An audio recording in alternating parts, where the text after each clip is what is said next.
The first thing I noticed about the human was how utterly forgettable he was, and that should have been my first warning, because nothing about the diplomatic summit on orbital Nexus Cathara was forgettable, and anyone who could stand in the middle of that much tension and look that calm was either a fool or something far more dangerous than anything my guards were prepared for. My name is Valith Soren, heir to the throne of the Sorani Dominion, third largest military power in the local cluster, and I had been sent to this station to negotiate access rights to the Ashenmere corridor on behalf of my father, the Sovereign. 12 species had gathered on Cathara, circling each other like scavengers around a carcass, each one desperate to claim the richest unclaimed resource lane in the sector. The tension had been climbing for days before I even arrived, and the air on the station tasted like static and old fear. My diplomatic briefing had flagged 9 separate flashpoints in the first hour alone, and I had barely stepped off my transport before my senior guard Gareth was already marking hostile vectors on his tactical display. I brought 4 of my best guards, each one trained in close protection since childhood, each one carrying enough weaponry to hold a corridor against a full boarding party. The Galactic Compact, the bureaucratic body that administered these summits, had assigned me an additional security liaison from their observer corps as part of the standard protection package offered to high-value diplomatic principals. I expected a seasoned operative, someone with experience managing multi-species flashpoints, someone who had navigated the political currents of at least half a dozen prior summits and understood the difference between a Vraxith bluff and a Vraxith promise, someone who matched the gravity of my mission and my title. Instead, they sent me Declan Hale, human, trainee. I read his file twice because I thought there had been a clerical error. There was almost nothing in it. Name, species designation, assignment date, and the word trainee in the rank field. No combat certifications, no prior deployments, no commendations. No disciplinary notes, no fitness evaluations, no psychological profile, no specialization codes, no language qualifications.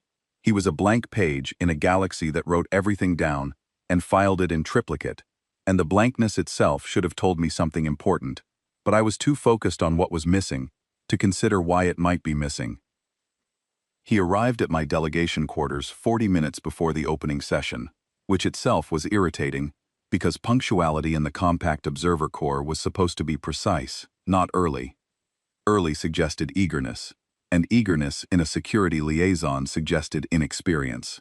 He wore a plain gray uniform with a single identification band on his wrist, the kind of standard-issue outfit that supply departments handed to personnel who did not rate customization.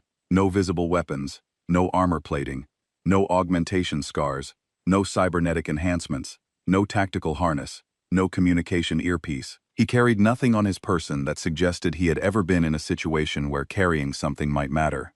He was average height by human standards, with brown hair cut short and gray eyes that moved slowly across the room before settling on me. He stood in the doorway for a moment, his posture relaxed, his hands at his sides, and I would later realize that in that single glance, he had catalogued every exit, every piece of furniture that could serve as cover, and the exact positions of all 4 of my armed guards, their weapon types, and their firing lines. But at the time, it just looked like a man taking in his surroundings with mild curiosity. He offered a slight nod, not a bow, which my station demanded from foreign liaisons presenting themselves to royal authority. Not a salute, which his service should have required when reporting to a designated principal. Just a nod, as if we were colleagues meeting at a trading post to discuss something of moderate importance. "Princess Saran," he said. "Declan Hale, Compact Observer Corps. I have been assigned as your security liaison for the duration of the summit." His voice was quiet and even, no inflection, no attempt to impress. Most people who met me for the first time carried some measure of anxiety, either from the weight of my political title or from the 4 armed guards standing behind me with their hands on their weapons. Declan carried nothing. He stood in my doorway as though the room behind him and the room ahead of him were equally uninteresting, and he was simply passing through. I did not hide my disappointment. "I requested an experienced operative. Your file lists you as a trainee." "It does," he said. "Is that accurate?" "My file is what it is, Princess." That answer told me nothing, and I suspected that was deliberate. but I did not have the time or the political bandwidth to argue with the compact's staffing decisions. The opening session was in less than an hour. I assigned Declan to walk 3 paces behind me at all times, and told him to stay quiet unless directly spoken to. He agreed without a flicker of resistance, and I forgot about him almost immediately. That was my mistake, the first of many, and the most costly. We moved through the station's main corridor toward the summit hall, and the route took us past a common junction where several delegations converged. The corridor was wide enough for 3 species to walk abreast, designed for the kind of controlled mixing that summits required, but the atmosphere was anything but controlled. Groups of delegates moved in tight formations, their security details orbiting them like nervous satellites, and the air carried the chemical signatures of half a dozen species experiencing varying degrees of anxiety. A Korath data broker stood at one junction, running probability calculations on 4 separate holographic displays, while his bodyguards scanned the crowd with weapons barely concealed beneath diplomatic cloaks. A pair of Trainee officers walked in rigid lockstep, their ceremonial armor polished to a mirror finish that turned their bodies into reflective threat displays. A group of Trainee mercenaries occupied one side of the passage, 5 of them, each over 6 feet of scaled muscle and bone ridges, their bodies built for close-quarters violence, and their reputation built on enjoying it. They worked as private security for 3 different minor delegations, which meant they were well-armed and had no allegiance that could keep them disciplined. The largest of them saw our party approaching and shifted his weight into the center of the corridor, not quite blocking our path but making it narrow enough that someone would have to yield. Gareth's hand went to his sidearm. My other guards tensed. Declan moved. He did not speed up, did not change his expression, did not reach for anything. He simply adjusted his position from 3 paces behind me to 2 paces beside me, placing himself between my left side and the Trainee. He kept walking at exactly the same pace, his hands still at his sides, his eyes forward. The Trainee mercenary shifted, not dramatically. He did not step aside or drop his posture. He just adjusted his trajectory by half a stride, enough to open the corridor, and our party passed without contact.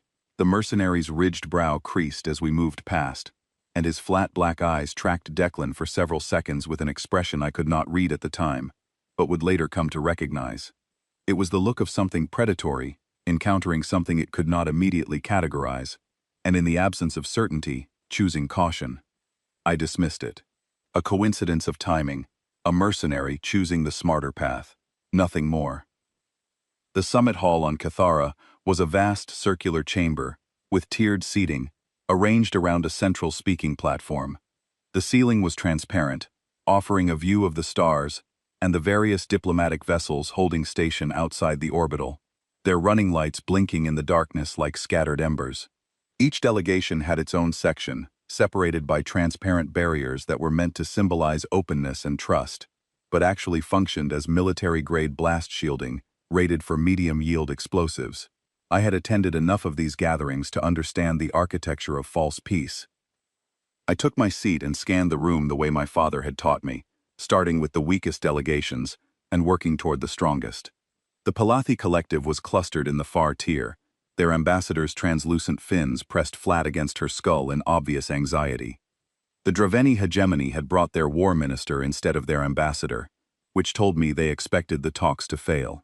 The Korath Trade Guild occupied 3 sections and had more lawyers than diplomats, and directly across from me, filling the largest delegation space with their massive frames, sat the Vraxith.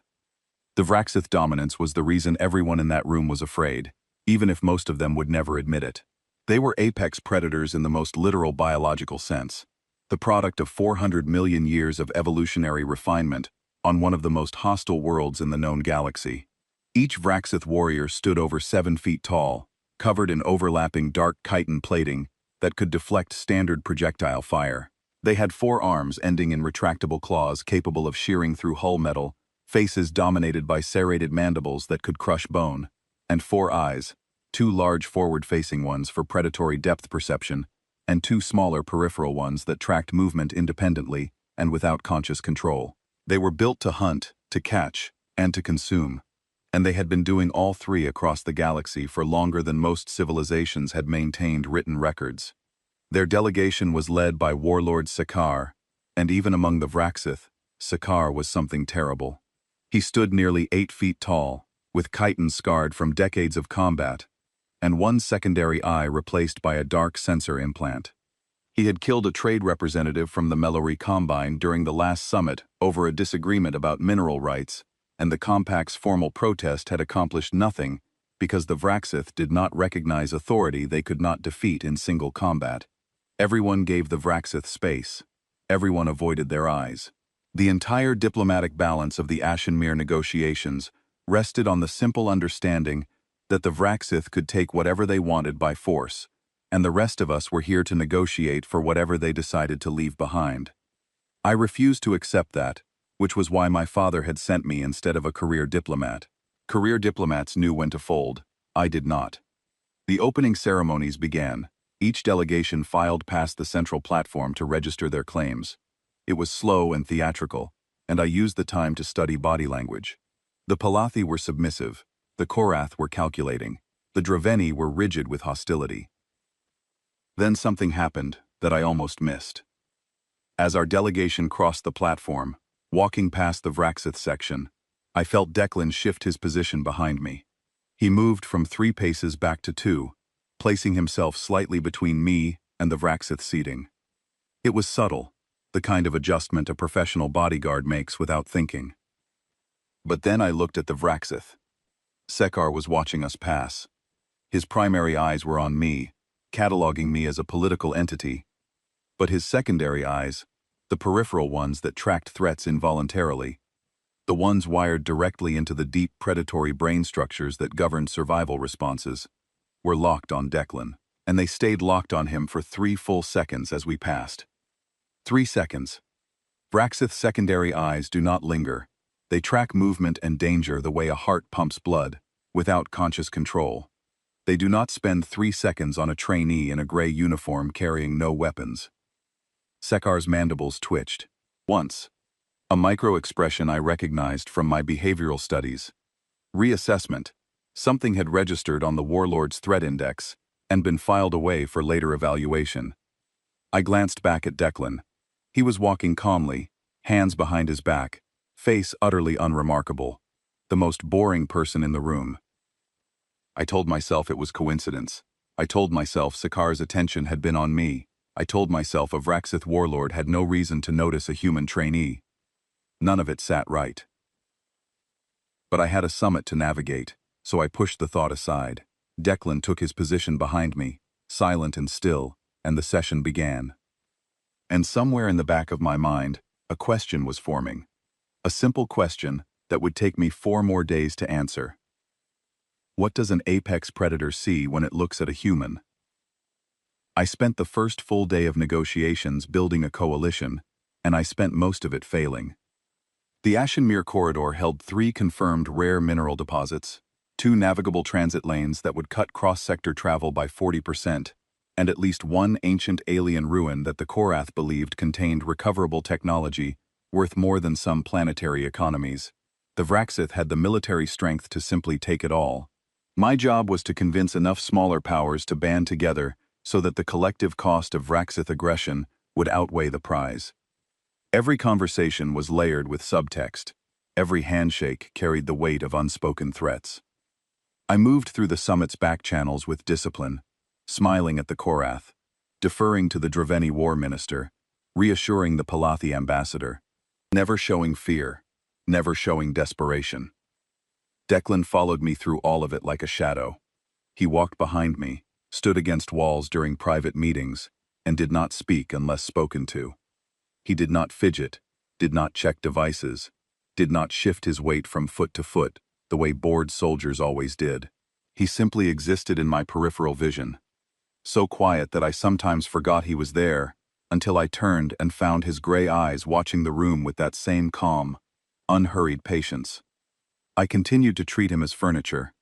That assessment cracked during my meeting with Ambassador Sethali of the Palathi Collective. Sethali was in worse shape than at the opening ceremony. Her translucent fins were pressed so flat against her skull that they were nearly invisible, and her voice trembled with the high-frequency pitch that prey species produce when they can smell something predatory nearby. The Vraxith had visited her delegation the previous night. An informal visit, she said. Cultural exchange, officially. 3 warriors had stood in her quarters and described the killing of the Mellory representative in precise sensory detail, the sounds, the duration, the specific biological mechanisms, and then let her imagination apply those details to her own body. They were very specific, Princess, she whispered, her 3-fingered hands trembling against the conference table, very thorough in their description. Intimidation, I said. Standard Vraxith tactics. If we unify our positions, they cannot afford to threaten all of us simultaneously. Can they not? They have 14 warships in this system alone. They positioned them before the summit even began. This was never meant to be a negotiation. Princess Soran, this is a demonstration of what they intend to take. She was right, but I could not afford to agree with her, because the moment I validated her fear, I would lose her entirely. I was searching for the right response when Declan spoke from the corner of the room. The Vraxith supply corridor to the Ashenmere sector runs through the Veloth Narrows, he said, his voice quiet and unhurried.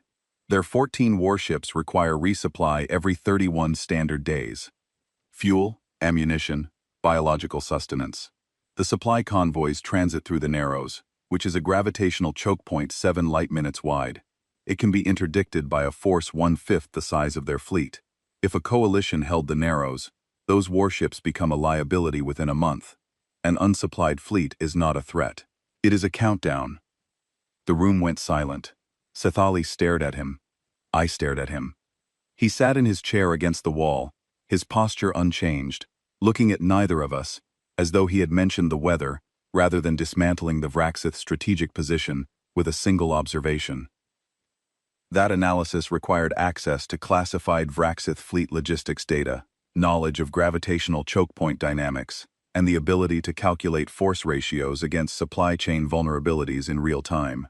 That was not something a trainee did. That was something a senior strategic analyst with military intelligence clearance produced after weeks of study. And he had done it in one sentence from a chair in the corner. Sethali's fins slowly lifted from her skull. The equation in her mind shifted. The Vraxith were not invincible. They were a supply chain with weapons attached. She left with a tentative commitment to continue discussions, and the moment the door closed, I turned on Declan. Where did you learn that? Observation. That was classified fleet disposition analysis. The Veloth Narrows transit schedule is restricted military intelligence. Where did you access it? I read a lot, Princess. His expression did not change. His heart rate, which my Serani bioscanner could detect through dermal thermal patterns, did not change either. He was either telling the truth, or he was so practiced at lying that his autonomic nervous system did not register the deception. Neither possibility was comforting. I told myself I would deal with him later, and moved on to my next meeting. The second crack came that evening. I had scheduled a private conversation with the Draveni war minister, hoping to find common ground between our military postures, and the route to his quarters took me through a secondary corridor on the station's mid-level. Gareth was leading our formation, 1 guard on each flank, 1 trailing, and Declan walking at his customary 3 paces behind me. A Vraxith sub-commander stepped out of a junction ahead of us, alone. 7 feet of dark chitin, mandibles half spread in a passive threat display, secondary eyes scanning our formation with rapid, involuntary twitches. He positioned himself in the center of the corridor and waited. Gareth stopped. His hand went to his weapon. The flanking guards fanned out. I could feel their pulse rates spiking through their armor sensors. Princess Soran, the Vraxith said, his voice a deep, grinding bass that I felt in my ribcage. Warlord Sekhirar sends his respects and his counsel. The Serani coalition efforts have been noted. The warlord suggests that the Serani Dominion reconsider its position before the negotiations reach a stage where reconsideration becomes impossible. I will take his counsel under advisement, I said. My voice was steady, but my hearts were beating fast. The Vraxith sub-commander was built to kill things like me. His claws could open my torso in a single swipe. His mandibles could sever my neck before my guards could draw. He took a step forward, a single step, but it closed distance, and his mandibles spread wider, revealing the serrated inner edges. A dominance display. predator to prey. His primary eyes locked on mine, and I saw in them the ancient biological contempt that the Vraxith felt for every species that was not them. We were not negotiating partners. We were food that had been temporarily granted the privilege of speech. The warlord also wishes you to know, the sub-commander continued, leaning closer, his voice dropping to a register that vibrated through my bones, that the Mellory representative was not the first delegate he has consumed during negotiations, merely the most recent. I held my ground. I did not step back. My training kept my face neutral even though every instinct in my body was screaming at me to run. Then Declan stepped forward. He did not speak. He did not reach for a weapon, because he did not carry one. He simply moved from his position behind me into the space between me and the Vraxith, and he looked at the sub-commander. What happened next confused me at a fundamental level. The Vraxith stopped, not a freeze, not a combat-ready position, but a cessation of forward momentum that looked involuntary, as if his body had received an instruction his mind had not sent. His mandibles began to close. His secondary eyes, which had been scanning our formation in rapid threat assessment cycles, locked onto Declan and went still. His weight shifted backward by a fraction, redistributing from his forward claws to his rear legs. Declan did nothing visible. He did not square his shoulders. He did not clench his fists. He did not raise his chin or narrow his eyes or produce any of the threat displays that every species in the galaxy used to signal combat readiness. He just stood there, a human of average build in a gray uniform, and looked at a creature that could have torn him apart with one arm. The Vraxith sub-commander stared at him for 4 heartbeats. Then his mandibles closed completely. He took a half-step backward, adjusted his posture, and turned without finishing his threat. He walked away down the corridor without looking back, and his pace was faster than it needed to be. The corridor was silent. "What just happened?" Gareth said. "The sub-commander was overextended from his group," Declan said, his voice exactly as calm as it had been before the encounter. "He probably reconsidered the tactical situation." I did not believe that for a second. A Vraxith sub-commander does not reconsider a tactical situation in which he outweighs every opponent by 300 pounds and carries natural armor, and 4 sets of claws. A Vraxith sub-commander does not close his mandibles and walk away from a species he considers prey. Something else had happened in that corridor, something I could not explain, and Declan would not explain, and the gap between those two truths was widening with every hour I spent in his proximity. Gareth cornered me privately after we reached the Dravani quarters. He was unsettled in a way I had rarely seen from my senior guard, his tactical composure frayed at the edges. "That Vraxith was going to attack," he said. "I have seen sub-commanders in that posture before. Mandibles spread, secondary eyes tracking targets. Weight forward. It is the final stage before a strike." And then the human stepped forward and it just stopped. "The tactical situation changed," I said, repeating Declan's explanation and hearing how hollow it sounded in my own voice. "The tactical situation did not change, Princess. Nothing changed, except where the human was standing. And the Vraxith's reaction was not tactical, it was biological. I have seen prey species produce that response when confronted by something they recognize as a threat, on a level deeper than conscious thought. I have never seen a predator species produce it. You think Declan is dangerous? I think the Vraxith think Declan is dangerous, and the Vraxith do not make that assessment lightly."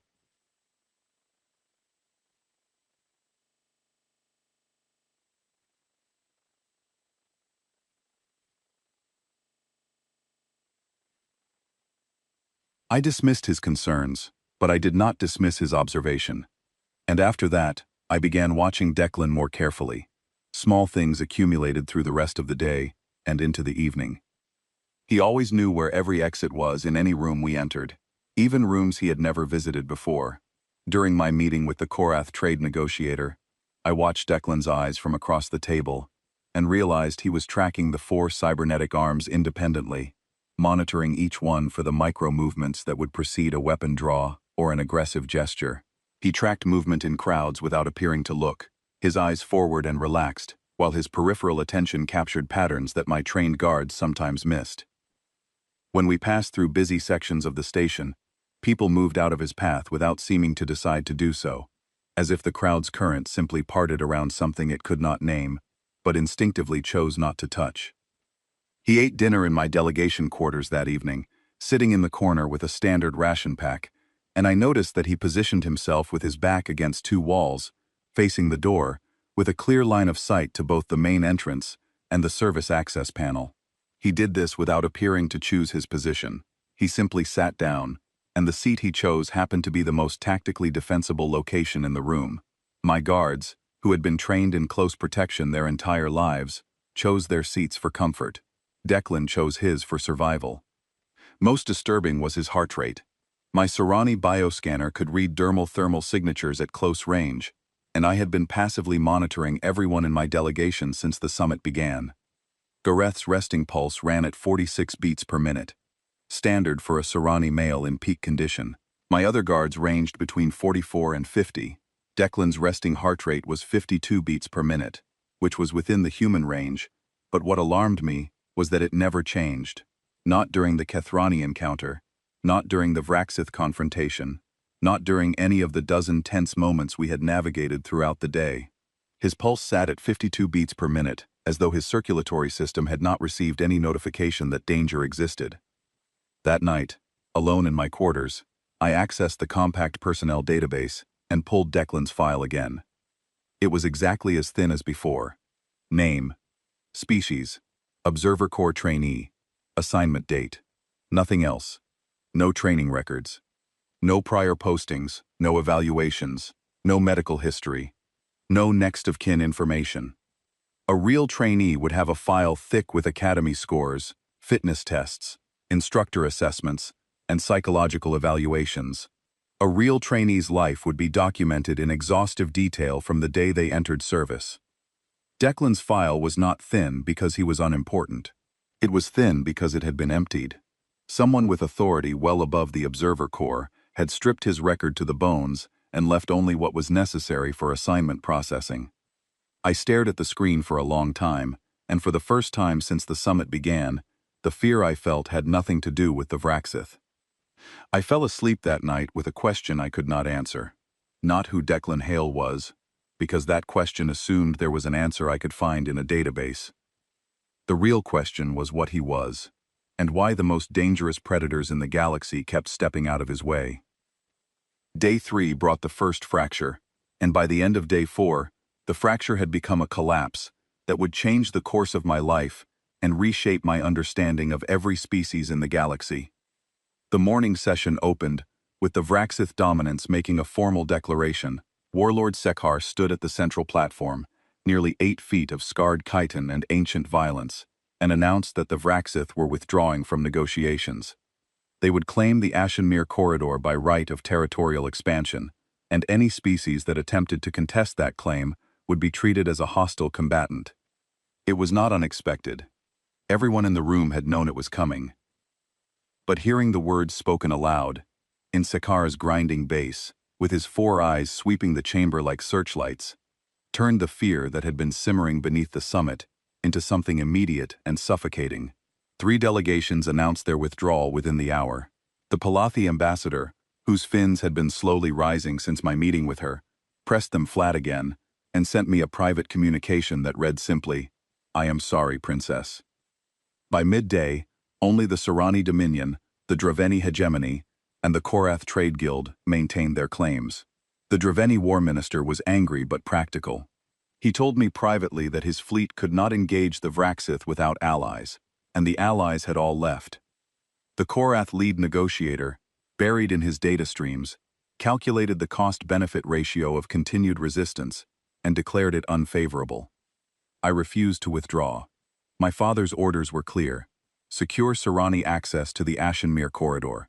I had been raised to believe that Serani royalty did not retreat from threats, that our blood carried the weight of our word, and that the throne I would one day inherit demanded more from me than the safe calculation of when to fold. But by the evening of Day 4, even my stubbornness could not change the mathematics of the situation. The station's security grid went down at 2200 hours. Not a gradual failure, not a cascading malfunction. A simultaneous shutdown of every surveillance system, every automated defense, every locked bulkhead, and every communication relay on orbital Nexus Cathara. The station went dark for 3 seconds, then emergency lighting engaged, painting every corridor in red. I knew immediately what had happened. This was not a malfunction. This was the second phase of a plan that had begun the moment Sekajer walked out of the summit. They sabotaged the grid, I said to Gareth, and I could hear the calm in my own voice, and knew it was manufactured. A brittle shell over a core of genuine terror. Confirmed, Gareth said, his tactical display flickering with dead zones. Station security is non-functional. Communications are jammed on all frequencies.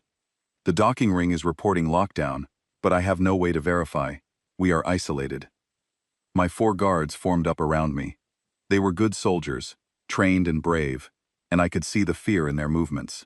Not fear of the situation, but fear of what was coming through those corridors. The Vraxith had not brought a diplomatic delegation. They had brought a strike force in diplomatic clothing, and without the station's security grid to enforce the peace, there was nothing between them and every unarmed delegate on Cathara. An emergency evacuation alert began broadcasting on the station's internal speakers, automated, triggered by the grid failure. But the docking ring was compromised. The evacuation had nowhere to go. The alert kept repeating on a 30-second cycle. A calm, synthesized voice, directing delegates to proceed to rally points that were almost certainly being swept by Vraxith warriors. The irony was brutal. The safety system designed to save lives was now a beacon, drawing frightened delegates out of hiding and toward the places where the predators were waiting. I could hear the distant sounds of what happened when delegates followed those instructions.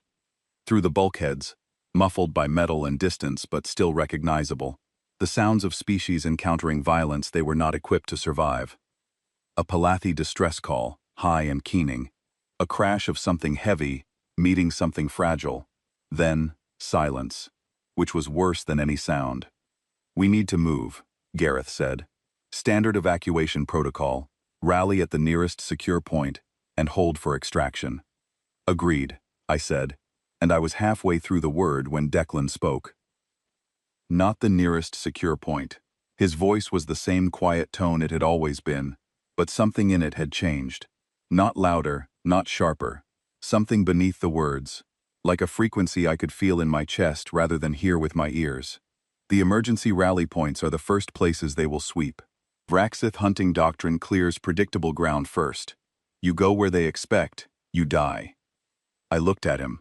He was standing in the same relaxed posture he had maintained since the day he arrived, hands at his sides, gray eyes moving across the room.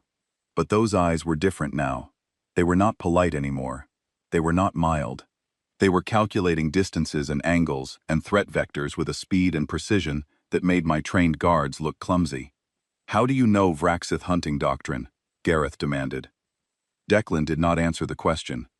"Maintenance corridor. Deck 3, Section 7. Access through the ventilation service hatch in this room's eastern wall.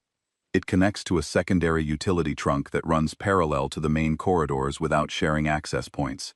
The Vraxith will clear the primary corridors first, then the rally points, then begin systematic sweeps of secondary corridors. The utility trunk is tertiary infrastructure. It will be hours before they reach it." Gareth looked at me. I looked at Declan.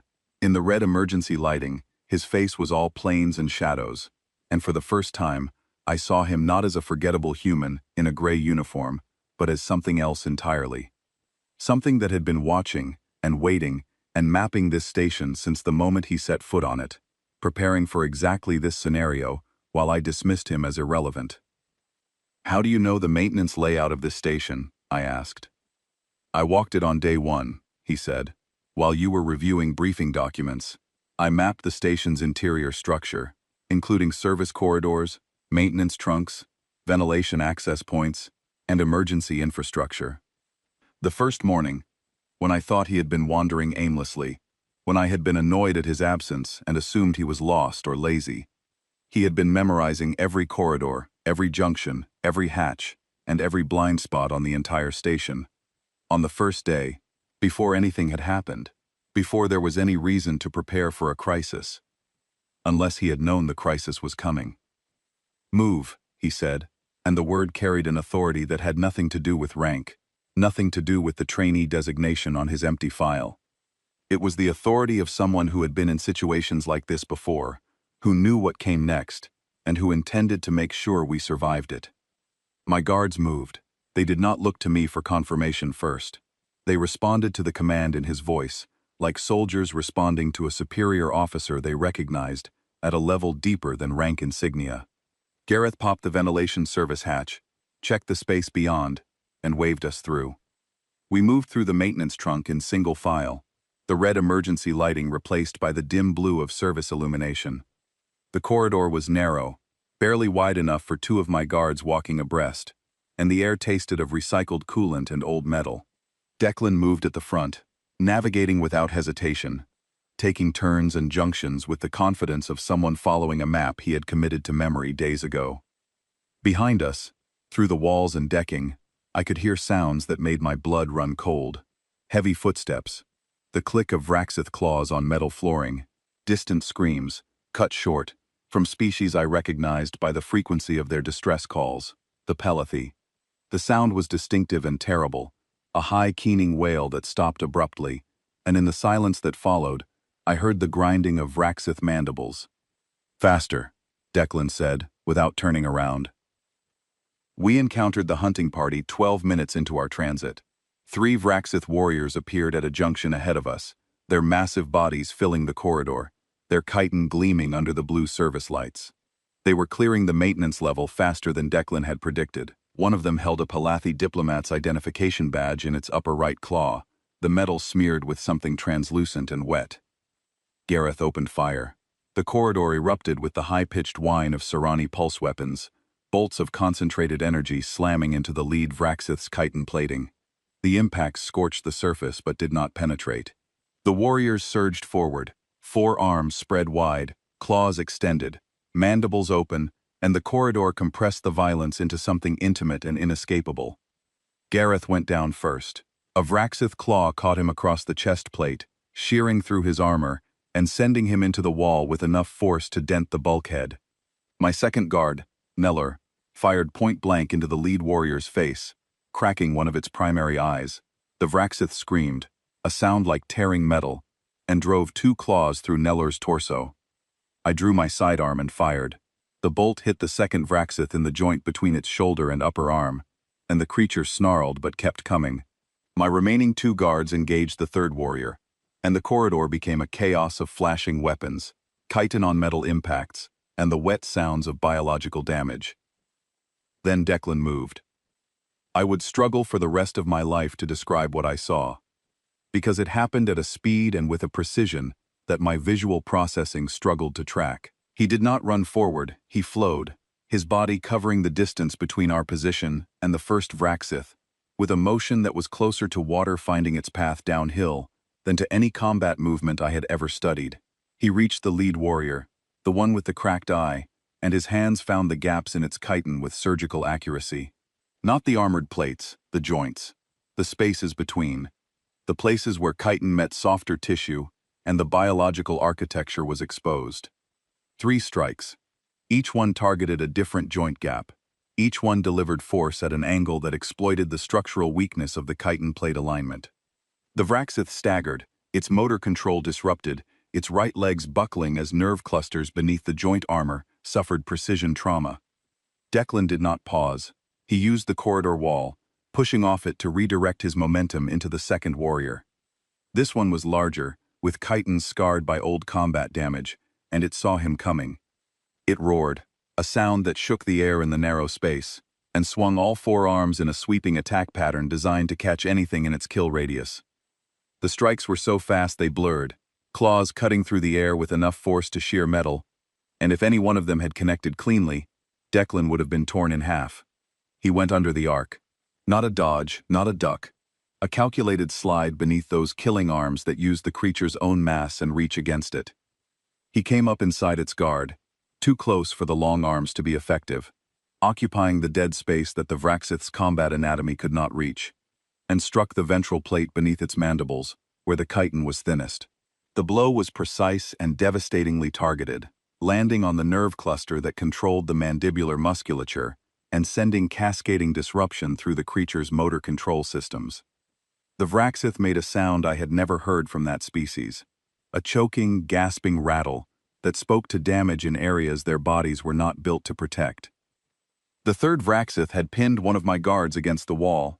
Declan reached it in 2 strides, grabbed the edge of its dorsal chitin plate, used it as a handhold to swing himself onto the creature's back, and drove his elbow into the base of its skull where the spinal nerve trunk connected to the brainstem.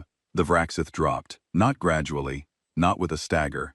It dropped like something whose power supply had been disconnected, all 7 feet and 400 pounds of it collapsing to the deck in an instant. Total elapsed time, from Declan's first movement to the last Vraxith hitting the floor, 11 seconds. 3 apex predator warriors, each capable of killing a roomful of most species, neutralized by a man who was not even breathing hard. The corridor was silent, except for the groaning of the fallen Vraxith and the labored breathing of my injured guards. Gareth was alive, but badly wounded. His chest plate cracked, 3 ribs broken beneath it. Neller was dead. The other 2 guards were battered but functional. Declan picked up a Vraxith weapon from the deck, a heavy claw blade designed for a creature with twice his grip strength. He checked it with the familiar ease of someone who had handled Vraxith weapons before, tested the edge, adjusted his grip, and tucked it into his belt. "We need to move," he said. I stared at him. My surviving guards stared at him. The red-blue emergency lighting painted his face in alternating colors, and his expression was exactly as unremarkable as it had been when he first walked into my quarters and nodded instead of bowed. "Who are you?" I said. He looked at me for a long moment, and I saw something shift behind his gray eyes. Not a mask falling exactly, more like a decision being made about whether it was time to stop wearing one. "My name is Declan Hale," he said. "Compact Special Operations, Strategic Threat Division. I was embedded with your delegation because Compact Intelligence indicated the Vraxith were planning a hostile action during this summit. My cover designation was Observer Corps Trainee because it provided the lowest threat profile and the highest level of access to the summit's diplomatic infrastructure. You knew this was going to happen.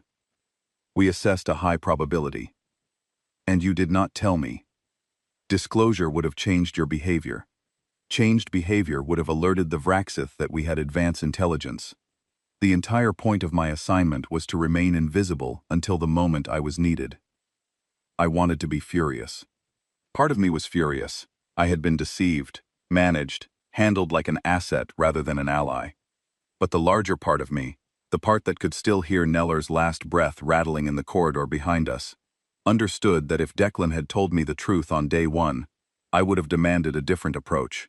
The Vraxith would have adjusted their plans, and we might all be dead right now. He had let me dismiss him because my dismissal was his camouflage. "Can you get us to the other survivors?" I asked. "Yes." "Then move." He moved, and I followed, carrying my sidearm and my fury, and a growing realization that everything I thought I knew about humans was wrong.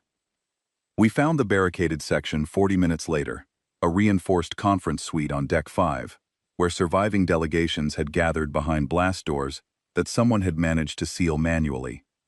Inside, I counted representatives from 7 species, most of them terrified, some of them injured, all of them trapped. The Trainee war minister was there, his ceremonial armor dented, and his pride clearly damaged by the fact that he had been rescued by his own staff, rather than fighting his way free. The Korath lead negotiator was running calculations on his cybernetic arms, computing survival probabilities that none of us wanted to hear. No Palathi delegates were present. Their section had been on the Vraxith's primary sweep route. The station's communication system crackled, and Warlord Sekar's voice filled every speaker on Cathara. Delegates of the Galactic Compact. This station, and every creature aboard it, are now under Vraxith authority. The Ashenmere Corridor and all territorial rights associated with it belong to the Vraxith dominance by right of conquest. Any species that wishes to leave this station alive will formally renounce their claims and submit a declaration of non-interference. Any species that resists will be consumed. You have 6 hours. The room went cold. I looked at the faces around me, and saw the mathematics of surrender being calculated in real time. 6 hours. Dozens of Vraxith warriors between us and any way off this station. No communications, no reinforcements, no weapons that could reliably penetrate Vraxith chitin. Declan stood by the blast door, the scavenged Vraxith blade resting against his shoulder. He listened to Sekarar's broadcast with the same calm attention he gave to everything else. When it ended, he turned to me with an expression I could finally read. Controlled, focused, completely unafraid. "I need to get to the docking ring," he said. I told him I was going with him, and he tried to change my mind. Not with condescension, not with the patronizing concern that most species directed at royalty when danger was present. He laid out the tactical situation, in clear, measured terms. The route to the docking ring would take us through sections of the station where the Vraxith had established control. There would be combat. There would be no guarantee of survival. His mission was to reach the docking ring's control hub and restore the communication array so that the compact rapid response team already in transit could receive targeting data for a precision extraction. My presence complicated his operational parameters. "I am not staying behind while someone else decides the fate of my people," I said. He looked at me for 3 seconds, then he nodded, exactly the way he had nodded when we first met, and adjusted his plan. We left the barricaded section through a maintenance hatch that Declan had identified during our transit, taking 2 of my surviving guards with us. The other 2 stayed to protect the remaining delegates. Gareth, despite his broken ribs, insisted on coming, and Declan did not argue with him. We moved through the station's lower decks, and as we moved, Declan talked. Not in the way people talk when they are nervous. In the way people talk when they are sharing necessary operational intelligence with someone they have decided to trust. "What the galaxy knows about humans is not wrong," he said, his voice low enough that it did not carry beyond our formation. "It is incomplete. We entered galactic society with a small fleet, a modest territorial footprint, and a diplomatic posture designed to project non-threatening competence. That was deliberate." "Deliberate deception," I said. "Deliberate restraint. There is a difference. We did not lie about what we are. We simply did not volunteer the full picture. The galaxy is a complicated environment. Species that arrive announcing their capabilities tend to attract the kind of attention that forces them to use those capabilities before they are ready." "And what capabilities did you not volunteer?" He paused at a junction, checked both directions, then moved left. "Humans evolved on a world designated Category 12 on the Compact Habitability Index, the highest survivable rating. Our homeworld has extreme temperature variations, tectonic instability, atmospheric storms capable of leveling structures, and a biosphere in which nearly every organism is in a constant state of evolutionary competition with every other organism. The survival pressure on our world did not produce specialists. It produced generalists, adapters, creatures that could survive anything, because they had been forced to survive everything. Many species come from hostile worlds," I said. "The Vraxith homeworld is a Category 9. "The Vraxith are sprint predators," Declan said. "Their evolutionary strategy is explosive power. They are faster than almost anything in the galaxy over short distances. Their chitin armor makes them nearly impervious to casual damage. Their 4 arms give them a combat advantage against any species that evolved with 2. They are, by any reasonable measure, the perfect ambush predator. Fast, armored, lethal." "And humans?" He stopped at another junction.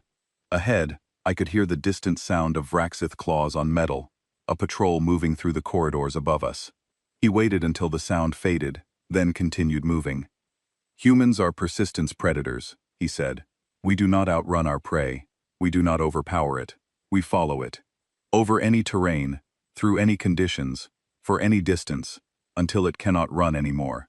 Our ancestors hunted by walking after animals until those animals collapsed from exhaustion, because humans can regulate body temperature through perspiration, can carry water and food for extended pursuits, and possess a skeletal and muscular structure optimized for sustained aerobic output over distances that no other terrestrial predator on our world could match.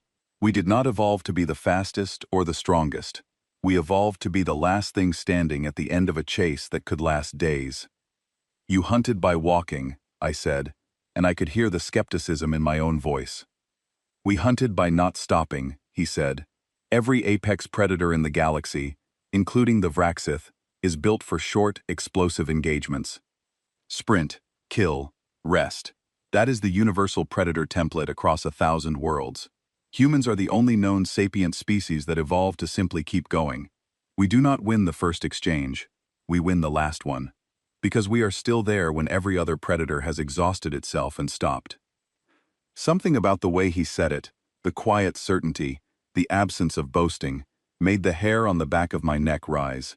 Not a human expression, but we Serani have our own equivalent, a prickling along the dermal ridge that signals the proximity of something our deeper instincts recognize as dangerous. "The Vraxith know this," I said. It was not a question. I was remembering Sekarar's secondary eyes locking onto Declan during the opening ceremony, the sub-commander closing his mandibles and walking away, the hunting party in the maintenance corridor. "Predators recognize other predators," Declan said. "It is instinct. Something older than language or culture or intelligence. Every apex predator species in the galaxy has a neurological threat detection system tuned by millions of years of evolution. When a Vraxith looks at a human, that system activates. Not because of what it sees, but because of what it senses. The Vraxith brain registers the presence of something that does not behave like prey, something that does not display fear responses, something whose heart rate does not elevate under threat, something whose body language does not contain the micro-expressions of submission that every prey species produces involuntarily. And what does it register instead?" He glanced back at me, and for a moment, those gray eyes held something ancient and patient and terrifying. "It registers the presence of something that will not stop." We reached the outer corridors near the docking ring, and the Vraxith presence intensified. Patrols moved in coordinated patterns, 3 to 4 warriors per group, sweeping the corridors with the practiced efficiency of hunters who had done this many times before. Declan studied their patterns for several minutes from a concealed position, timing intervals, mapping routes, identifying the gaps. Then he began to move through those gaps with a precision that was almost beautiful. He did not rush. He did not take unnecessary risks. He identified each patrol's timing, slotted our formation into the spaces between their sweeps, and moved us through corridors that should have been impassable without triggering a single encounter for the first 20 minutes. When encounters became unavoidable, he handled them with the same surgical efficiency he had demonstrated in the maintenance trunk. Each engagement was short, targeted, and controlled. He did not fight the Vraxith the way they expected to be fought. He did not meet their speed with speed, or their strength with strength. He used their own biology against them in ways that spoke to a deep, studied understanding of their species that went far beyond anything in the Observer Corps training curriculum. Their forward-facing primary eyes created blind spots along their lateral flanks that he exploited with approaches timed to their visual scanning cycles. Their chitin armor had structural gaps at the joints that were necessary for articulation and could not be reinforced without sacrificing mobility, and he targeted those gaps with a precision that suggested he had spent years studying Vraxith anatomy. Their forearm combat style, devastating in open space, became a liability in the narrow corridors where their reach worked against them, and their mass limited their maneuverability, and he chose his engagement points to maximize that disadvantage. Every fight lasted less than 20 seconds. Every fight ended with the Vraxith on the ground, and after every fight, Declan checked the corridor, confirmed the route, and kept moving without comment, as though clearing apex predator warriors from his path was no more remarkable than stepping around furniture. I fought beside him when I could. My pulse weapon was not powerful enough to penetrate chitin at center mass, but I could target eyes, joint gaps, and the exposed tissue beneath the mandibles. Gareth, despite his injuries, covered our rear with the grim determination of a soldier who had decided that dying on his feet was preferable to dying on his knees. We reached the docking ring control hub 38 minutes after leaving the barricaded section, and the door was sealed from the inside. Declan examined the lock mechanism, bypassed it, using a sequence that suggested extensive prior experience with compact station security systems, and the door opened into a space that made my breath stop. Warlord Sekar stood at the center of the control hub, flanked by 6 of the largest Vraxith warriors I had ever seen. His elite personal guard, each one selected from hundreds of combat veterans, each one carrying trophies from dozens of worlds, each one a biological killing machine that had been further refined by a lifetime of violence. The hub was spacious enough that their size was not a limitation, and Sekar had clearly chosen this location as his command post because it offered the tactical advantages that the corridors denied. Sekar saw us enter, his primary eyes fixed on me first, cataloging me as the Serani princess who had refused to withdraw, the stubborn royal who had complicated his timetable. Then his eyes moved to Declan, and stopped. I watched the most feared predator in the sector undergo a transformation that I would never have believed possible if I had not seen it with my own eyes. Sekar's body language changed. His mandibles, which had been half spread in a permanent dominance display, drew together. His forward posture, the aggressive lean of a creature that saw everything in front of it as either prey or an obstacle, shifted backward by a degree so slight that most species would have missed it. His secondary eyes, the involuntary ones, the ones wired into the deepest structures of his predator brain, locked onto Declan and did not move. His elite guard felt it too. 6 warriors, the most dangerous Vraxith alive outside of Sekar himself, adjusted their weight distribution by a fraction of an inch, shifting from forward to neutral, from attack ready to assessment. It was not retreat. It was the biological precursor to retreat, the unconscious preparation of predator bodies that had detected something their conscious minds had not yet processed. Sekar spoke. Not in the common trade language, in the Vraxith tongue, a grinding, resonant language that vibrated through the deck plates and carried frequencies that most species could not hear but could feel in their visceral organs. Declan answered in the same language. Fluently. I did not speak Vraxith, but Gareth's tactical system had a rudimentary translation function, and it fed me fragments of the exchange. Sekar, I know what you are. Your kind smells like endurance and death. Why did they send only one? Declan, one is enough. And I watched 6 elite Vraxith warriors shift their weight backward another fraction of an inch. The control hub was large enough for the confrontation to breathe, and that was the worst part, because it meant I could see everything clearly. Sekar stood at the center of his command element, nearly 8 feet of scarred chitin and brutal biological engineering, and Declan stood 15 feet from him, holding a scavenged Vraxith blade that looked like a toy in the context of what it was meant to oppose. My 2 guards flanked me at the edge of the room, weapons raised, and I could feel through the dermal temperature readings that their pulse rates were in the range that indicated imminent cardiovascular distress. Sekar studied Declan the way I had seen him study everything since the summit began. With predatory patience, threat assessment, biological calculus, but for the first time, the calculation did not produce the result I expected. He did not dismiss. He did not advance. He evaluated, and the evaluation did not resolve. Your species hides behind small ships and quiet words, Sekar said, still in Vraxith, the translation crawling across Gareth's tactical display in fragmented text. The galaxy thinks you are nothing, a minor species that arrived yesterday and learned to be polite. But my blood tells me something different. My blood tells me you are old. Older than your ships, and your words suggest. Your blood is not wrong, Declan said. Then why do you hide? Because the galaxy is not ready to know what we are.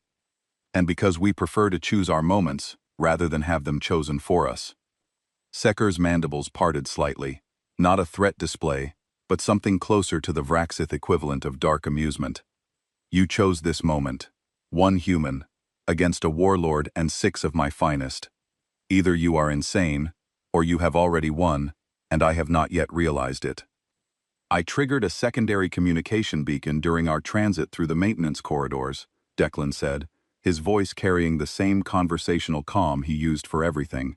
The Compact's rapid response fleet has been in this system since before the summit began, holding position in the deep orbit shadow of the 4th planet's largest moon. Your sensor net did not detect them because human stealth architecture operates on principles your technology is not calibrated to identify. The beacon I activated contains the targeting data they need for a precision extraction. Compact response time from deep orbit to this station is 47 minutes. That was 39 minutes ago. The room changed. I could feel it, a shift in pressure, in temperature, in the frequency of the tension that filled the space between bodies. Sekar's secondary eyes twitched. His elite guard exchanged glances that were too fast for me to interpret, but that carried the unmistakable language of creatures recalculating their survival odds. "You are bluffing," Sekar said, but his mandibles had closed another degree.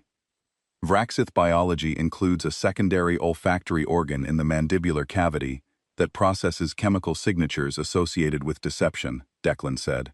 "You can literally smell a lie. I am standing 15 feet from you. Tell me what you smell." Sekar inhaled, a slow, deliberate intake through the mandibular cavity, processing the chemical cloud that surrounded every living creature and carried involuntary signatures of emotional and physiological state. Fear smelled different from calm. Deception smelled different from truth. Every species in the galaxy produced these signatures, and the Vraxith had evolved the ability to read them the way a predator reads tracks. The warlord's secondary eyes went wide, not with recognition, with confirmation.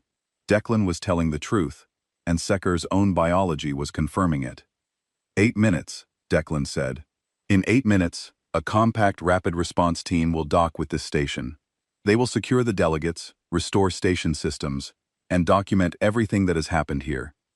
Every act of violence against diplomatic personnel, every violation of summit neutrality, every delegate who was harmed." He paused. The silence was precise. "What happens after that depends on you, Warlord. If the delegates are alive and unharmed when that team arrives, this becomes a diplomatic incident. Serious, but manageable. The Vraxith withdraw, formal protests are filed, sanctions are discussed, and the galaxy moves on. But if delegates have been killed, the response escalates. And I need you to understand what that means." "Threats are wasted on me," Sekar said, but his voice had lost a fraction of its grinding certainty. "This is not a threat. This is information. Human military doctrine includes a concept called sustained proportional response. When a hostile action results in the death of protected personnel, human command authority authorizes a response proportional to the loss, sustained until the threat is neutralized. Not a single battle, not a single campaign, a sustained, unrelenting application of force across whatever timeline is necessary. We do not win the first engagement. We win the last one because we do not stop." He let the words settle. Every predator in the room processed them through the lens of their own biology, and I could see the ancient recognition moving through their bodies like current through water. "Your species is built for the sprint," Declan said. "Explosive power, devastating force, short engagements. You are the most formidable ambush predators in the galaxy, and I mean that without irony. But you are sprint predators, Warlord, and we are not. If this becomes a war, you will be faster than us. You will be stronger than us. You will win the first battle, and the second, and possibly the 10th. And then you will tire. Your supply chains will stretch. Your warriors will exhaust. Your population will feel the weight of sustained conflict, and we will still be coming.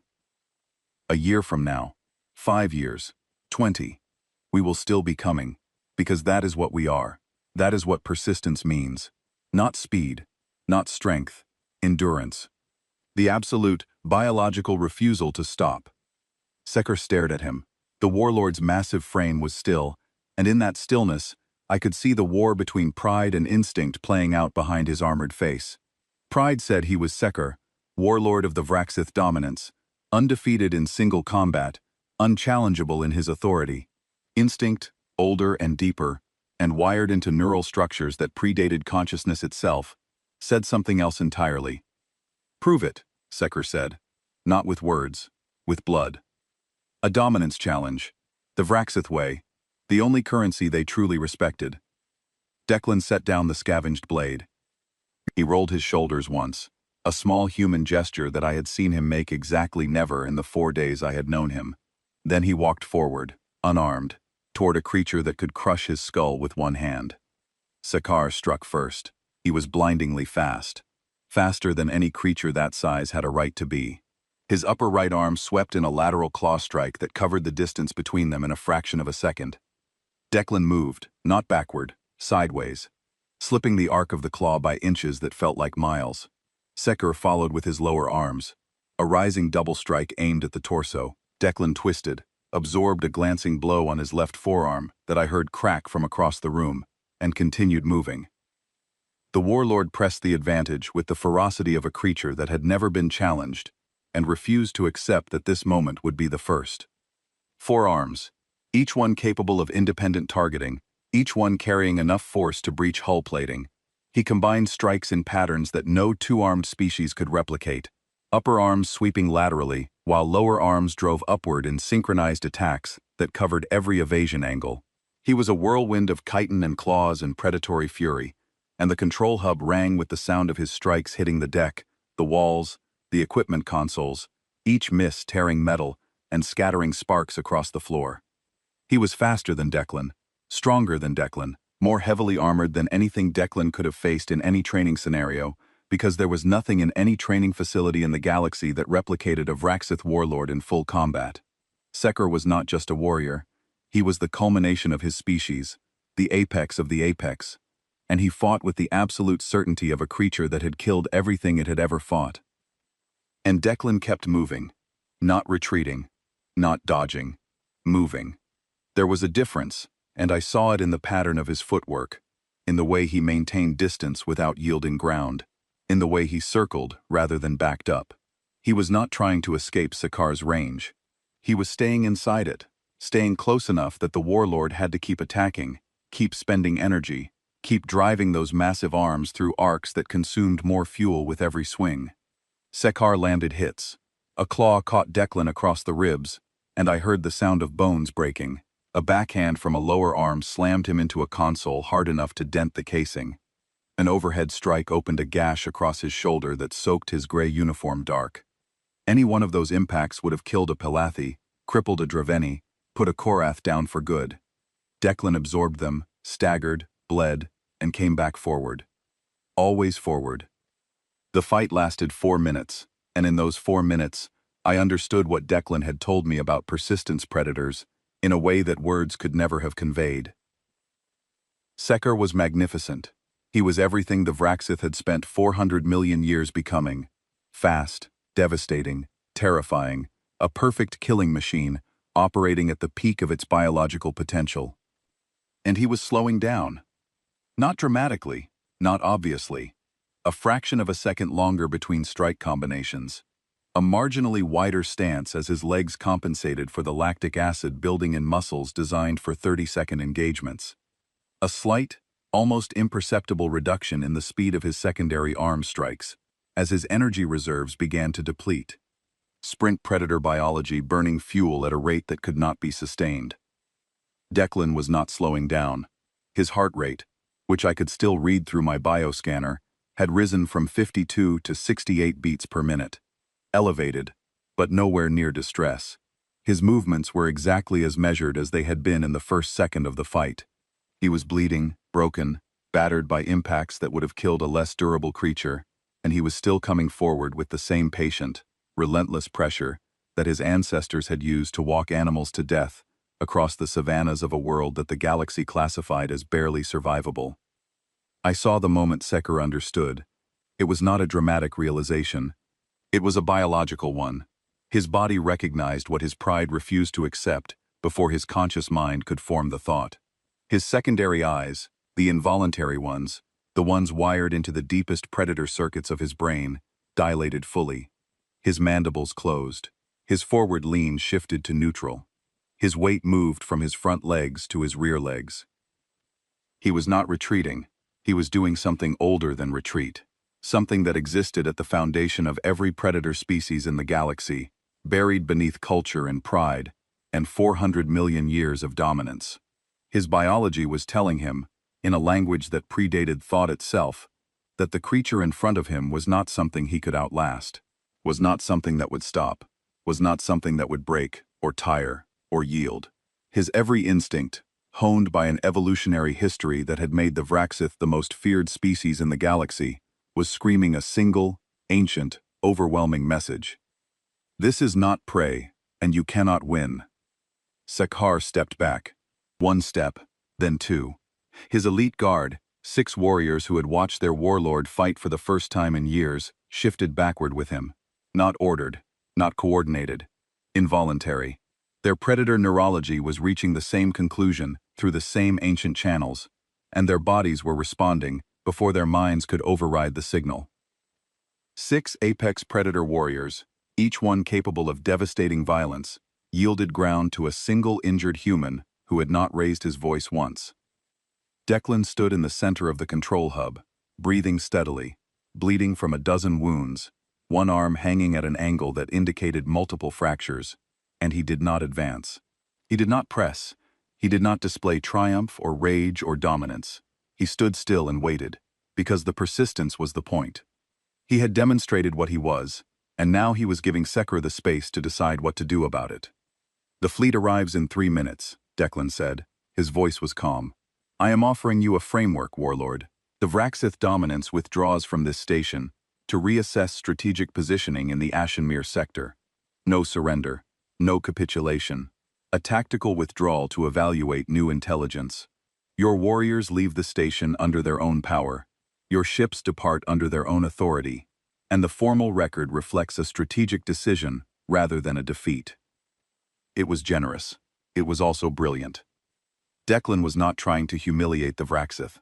He was giving them a door they could walk through without losing face, because he understood something that most species did not. A cornered predator was more dangerous than a retreating one, and the goal was not to destroy the Vraxith, but to make them leave. Sekar looked at him for a long time. The warlord's eyes, all 4 of them, were fixed on Declan, with an intensity that carried something I had never expected to see from a Vraxith. Not respect, exactly.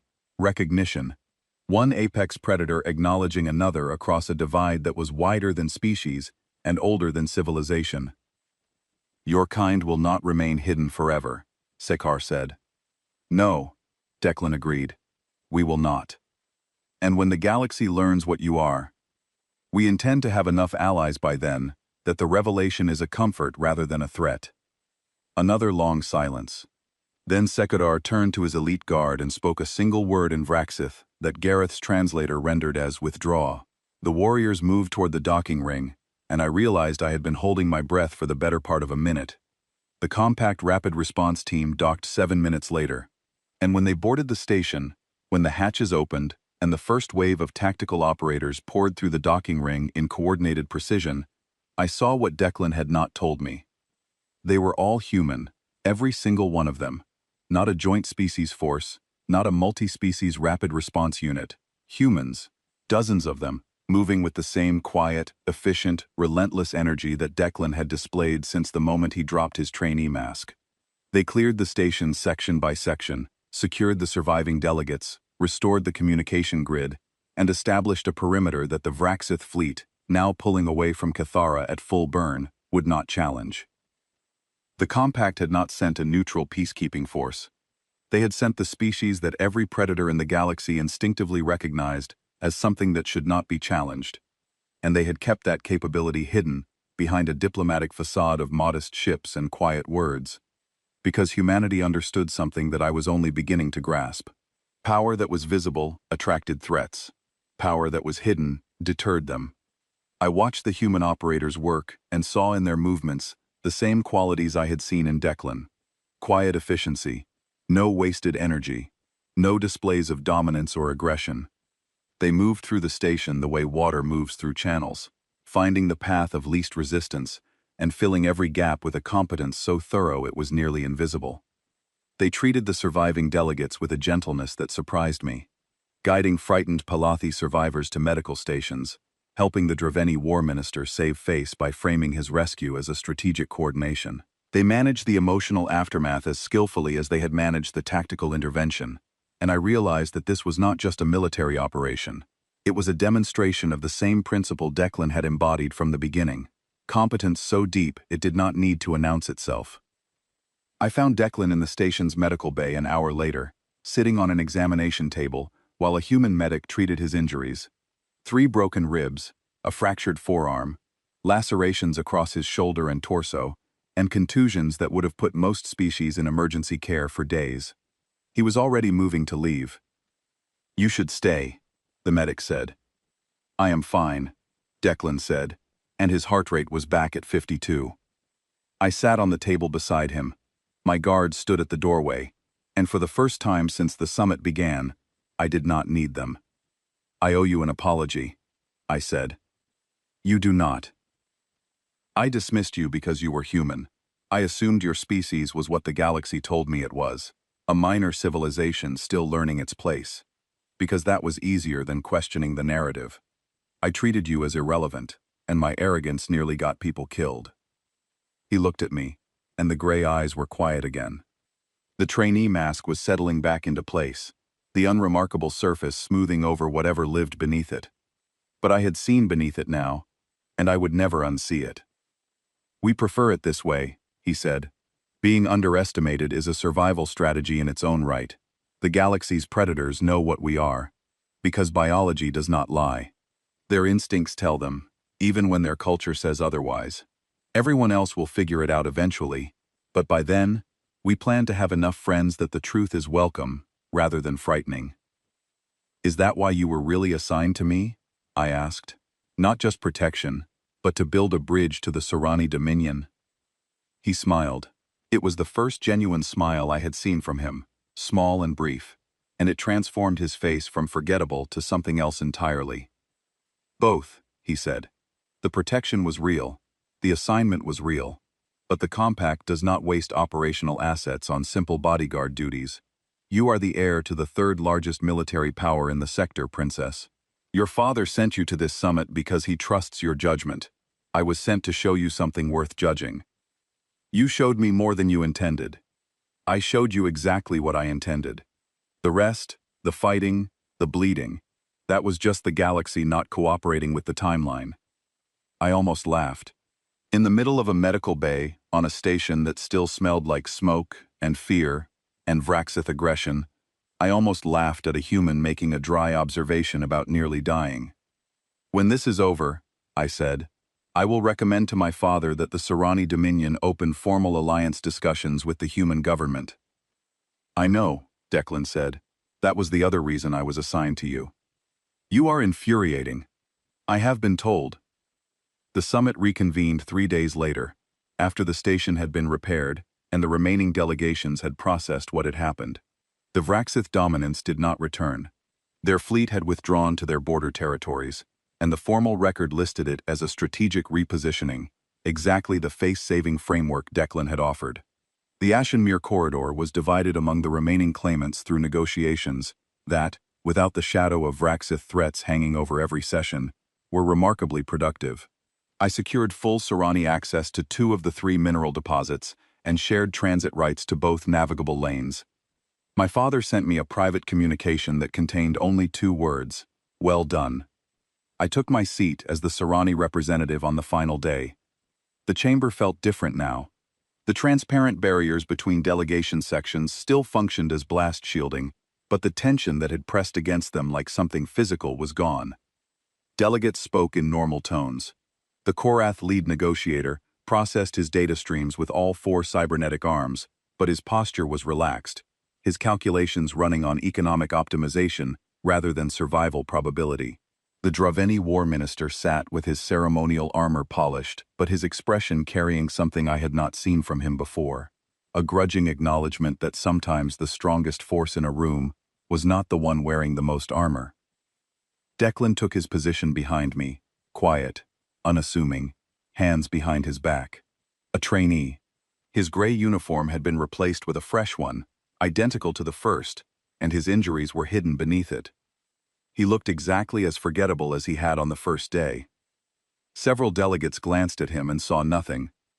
The Korath lead negotiator processed his image through 4 cybernetic data feeds and categorized him as low-priority background personnel. The Draveni war minister nodded at me and did not appear to notice the man behind me. But I noticed something else. Every predator species in the room, every delegate whose evolutionary heritage included hunting, chasing, killing, knew exactly where Declan was standing. The Kethrani mercenaries in the gallery tracked him without turning their heads. A Dorathi observer, a mid-tier predator from a high-gravity world, adjusted his seat to maintain line of sight. The remaining Vraxith diplomatic attaché, a junior official left behind to maintain formal presence, sat as far from Declan as the seating arrangement allowed, and his secondary eyes had not left the human since we entered the chamber. None of them would meet his eyes. Not one. I smiled, and for the first time since I had arrived on orbital Nexus Cathara, for the first time in the entire summit, I felt perfectly safe. Not because of my guards, not because of my political title, not because of the Serani military might that backed my name. Because of the quiet human standing 3 paces behind me, patient and still, watching the room with gray eyes that missed nothing. And because somewhere in the deepest, oldest, most honest part of their predator brains, every dangerous creature in that chamber already knew what I had taken 4 days to learn. Some things do not need to announce what they are. The most dangerous things in the universe never do. They stand quietly, and they wait, and when the moment comes, they do not stop. They never stop.